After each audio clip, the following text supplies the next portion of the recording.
Hello everyone, my name is Rosanne Surya, and today I'll be discussing the topic of tools and equipment for process stitch.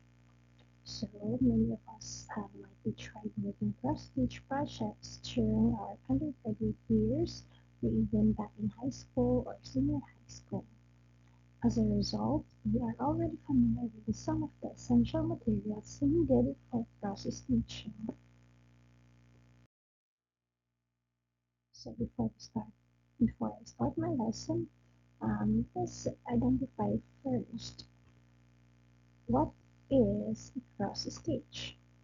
So when we say cross stitch, it is a sewing technique that uses X-shaped stitches to create a pattern or design.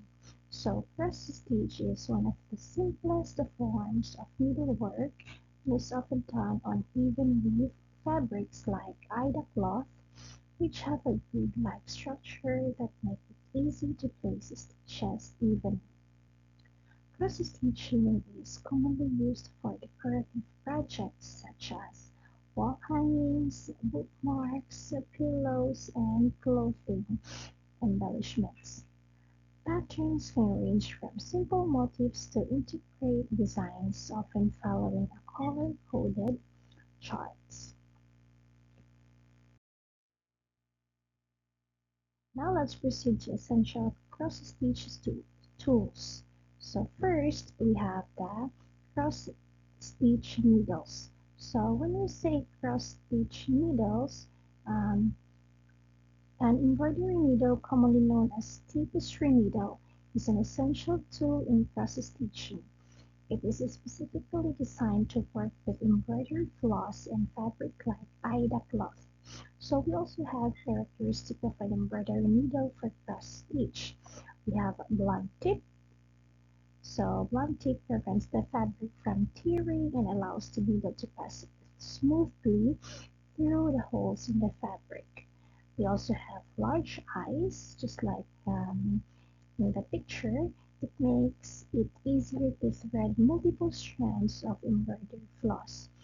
And we also have a variety of sizes available in different sizes, just like for example number 24, number 26, and number 28.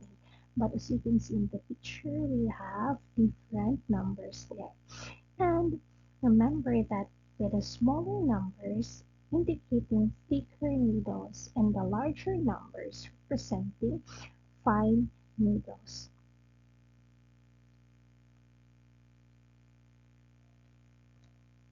Next, we have here the embroidery fabric. So when we say embroidery fabric, it serves as the foundation of cross-stitch projects. The most commonly used fabric is Aida cloth, but other types are also available depending on the desired texture and level of details. So, again, we have types of embroidery fabric. We have Aida cloth, we have also even weave fabric, linen, and waste canvas. So for the beginner, no, how to choose the right fabric. So for the beginners, either cloth or the 40 count is recommended due to its easy to see holes. While intermediate to advanced teachers, we have even weave or linen offers a finer, more delicate finish. And for customization, waste canvas allows embroidery on various fabric surfaces. Now let's proceed to the third one. We have here the embroidery floss. So when we see embroidery floss, it is a thread that used for cross stitching. This is available in a wide range of colors to create detailed and vibrant designs. It is made of 6 easily separable strands, allowing stitchers to adjust the thickness of their stitches based on the fabric and design requirements. So now let's proceed to the embroidery hoop. So when we say embroidery hoop, it is a circular or oval frame used to hold fabric taut while stitching. It ensures even tension, making stitches more precise and preventing fabric from wrinkling or puckering. So we also have parts of an embroidery hook. So first we have the inner ring. The inner ring holds the fabric in place. The outer ring tightens around the fabric to keep it secure, and the adjustable screw allows you to tighten or loosen the grip on the fabric. Now let's proceed to the next tool. The next tool will be the scissors. So scissors, it is familiar, right? Small, sharp embroidery scissors for precise cutting of cloth.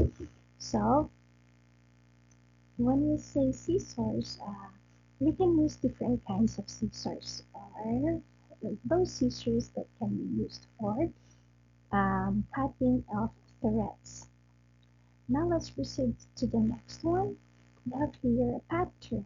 Pattern, a printed design with symbols indicating where to stitch each um, each cross. So it is a design guide used to create cross-stitch projects. It provides a visual representation of the stitches, colors, and placement needed to complete the design accurately. So we also have types of embroidery patterns. We have printed pattern, charted pattern, stamped cross-stitch pattern, and digital pattern.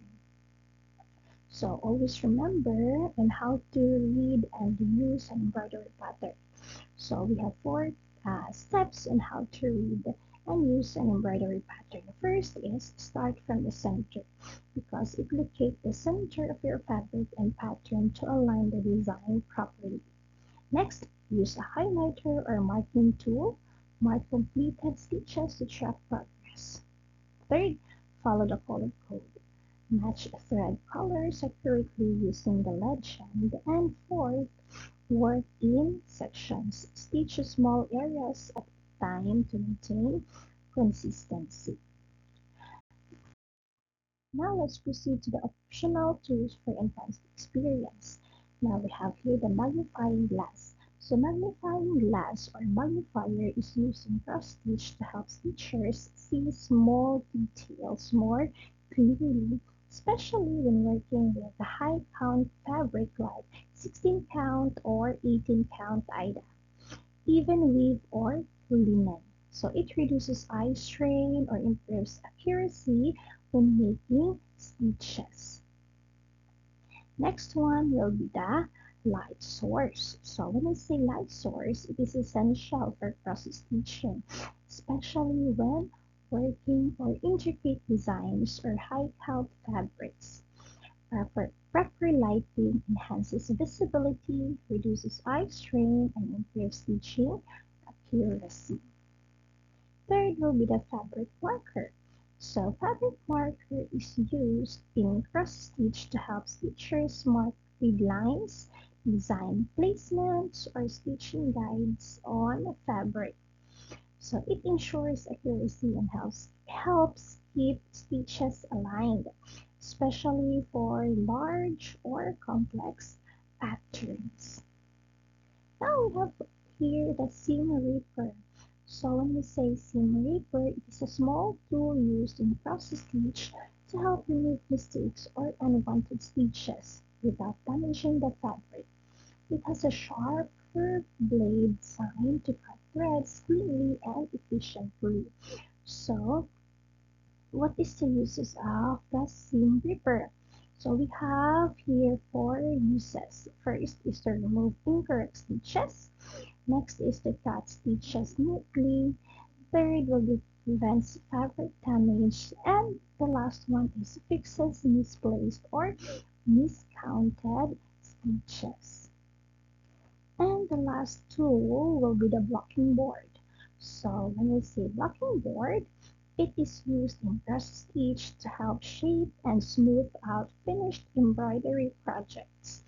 It ensures that the fabric lies flat, straight, and evenly stretched, especially after stitching has caused slight warping or puckering. So on how to use a blocking board in cross stitch.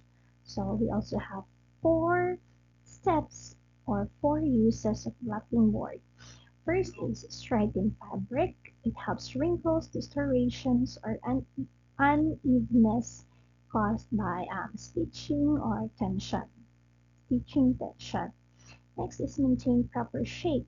Ensures the design remains square and aligned. Third will be prepares for framing or finishing because it helps create a professional looking final product. And last is helps with drying. Used after washing cross-stitch pieces to reshape and dry them evenly. And that's it for my topic about tools and equipments for cross-stitch. And here is my reference in making this report.